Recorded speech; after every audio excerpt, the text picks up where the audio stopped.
Yo, what's going on, everybody? It is Straight to the Boston here, aka the King of Boston. Today we're back for episode 8 of my Indiana Pacers MyLeague, and today we're ready to get into the 2015 NBA offseason. I did live stream this at 4 o'clock Eastern yesterday, but for those who did not see it, this is going to be the episode version. So if you guys see things like the on-air thing you just saw in the top right-hand corner flicker on and off throughout the video, do not be alarmed. That is just an old, or that was from when I was recording. But anyway, Bulls won the finals. Jimmy Butler is your finals MVP, and we can get right into this offseason draft lottery countdown. We had the 12th pick in the lottery, and we end up with the 12th pick. Only chance we can move up is if we moved into the top 3, and the chances of that were extremely slim. So not surprised at all that we end up with the 12th pick.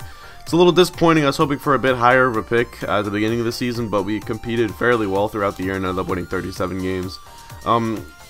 Staff stuff, only thing I really wanted to show was me re-signing Frank Vogel, because I thought that was rather important. Here are some team options we have on guys. So Hibbert opts out, Blake actually opts in, and we're not going to pick up Solomon Hill's team option. We are going to pick up Will Cherry's, though. And take a look at some of the guys who did opt out. LeBron James and Kevin Love, along with guys like Al Jefferson. You can see Goran Dragic, Brook Lopez there. So a couple targets maybe if you wanted the point guard or a center to help up this starting unit. But we will see. We're getting into now qualifying offers. We're going to qualify Shane Whittington, but not Ogden Kuzmic, just because I like Whittington a little bit better. We don't need all those centers. Now here's free agency, or here's not quite free agency. Here's re-signing our guys, and both Roy Hibbert and Rodney Stuckey wanted contracts that I didn't really want to give them. So I decided at the very least I was going to let them hit the market to start, and then we'll go back to them possibly when free agency actually starts and see what other options we have out there for guys in those roles.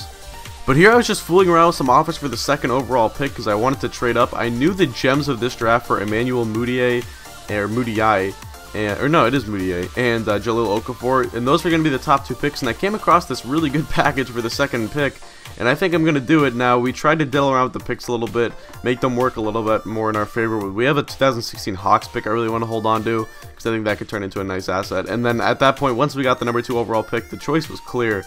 After Jahlil Okafor, like I said, Emmanuel Mudiay, or Mudiay, it is Mudiay, okay, it's Emmanuel Mudiay, I'm pretty sure. And I knew those were pretty much the gems of the draft, so I wanted to get them. And here we go, I'm fooling around. I knew I was going to try to maybe package Thompson and Barnes for something. Maybe we could get another top lottery pick, but I did find a really good Al Horford package. So I sort of have this in the back of my mind as we enter free agency, but you cannot make trades in free agency during this, in 2K. I don't know why 2K does that, but they just do, so we'll have to accept it. So I have that package sort of in the back of my head with all these impending free agency moves. Now we get Willie Cauley-Stein. We traded up for him essentially. We had to give up, I already forget what we had to give up. It was not much, but Cauley-Stein went like, I don't know, 15 I think, and we had the 29th pick, so we used that pick and something else to basically trade up for Willie Cauley-Stein. Here is a look at some of the top free agents, and you're going to see a couple. You're going to see, I'm going to start showing like what contracts guys were demanding, and then eventually start showing the guys that we go after. Brook Lopez here wanted about 4 and 60, I don't know, 4 I think that is. That was a little too rich for my blood. Millsap comes out asking for about 4 and 54-ish. Also, that's too many years for him because he is 30 years old already. I liked this Wesley Matthews deal, though. I really like Wesley Matthews as like a 4th or 5th option in the starting unit. He only wanted about 3 and 28 or so. So I thought that would be a really good plan, so we'll go back to him. But I come across Jimmy Butler here, reigning finals MVP, and he's actually looking for short money in my book. So I ended up upping the contract to 4 years and $50 million. We're going to give him 12.5. I thought about going to 4 and 52, but we're going to give him 12.5 flat each year and see what he thinks about that and see if the Bulls do match.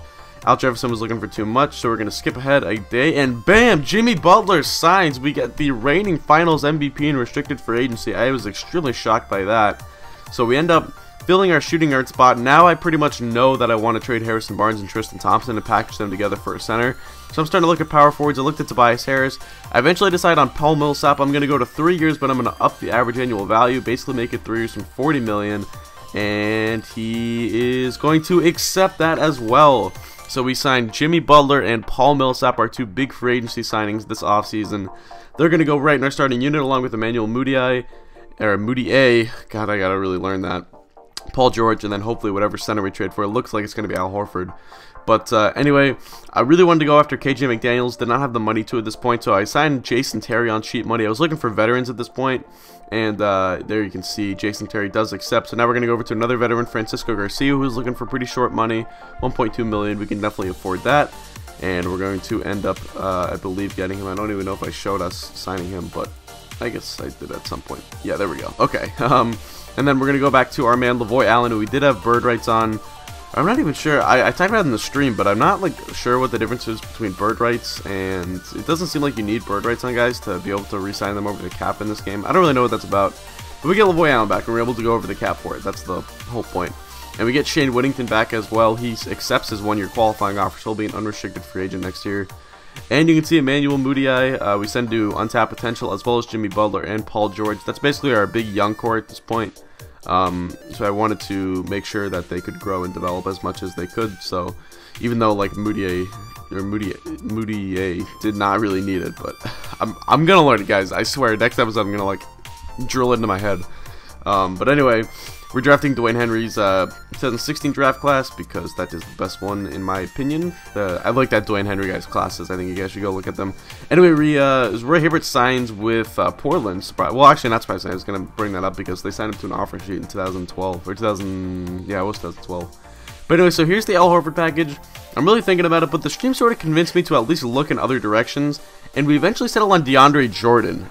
Now, the reason being, Jordan's younger. He's actually already a high overall, which I did not realize till the very end when I was sort of going back and forth between these two. And the interior defense is just a lot better. I don't think we're going to need the offense. So we gave up a huge package. It turned out to be Barnes, Thompson, Muscala, and Whittington for Bullock, Farmar, and DeAndre Jordan. Then we're going to flip Will Cherry, and I think that was a second-round pick for Cameron Bairstow because we just wanted the big man. But then I actually found this KJ McDaniels trade. It was just Bairstow and a first-round pick, and I'll do that. That's going to be a low first-round pick. Didn't look like it was holding a lot of value. And then we're actually going to do a pretty big trade with the Suns here. Lavoy Allen and Jordan Farmar, along with another late first-round pick for Tyler Ennis and Anthony Tolliver.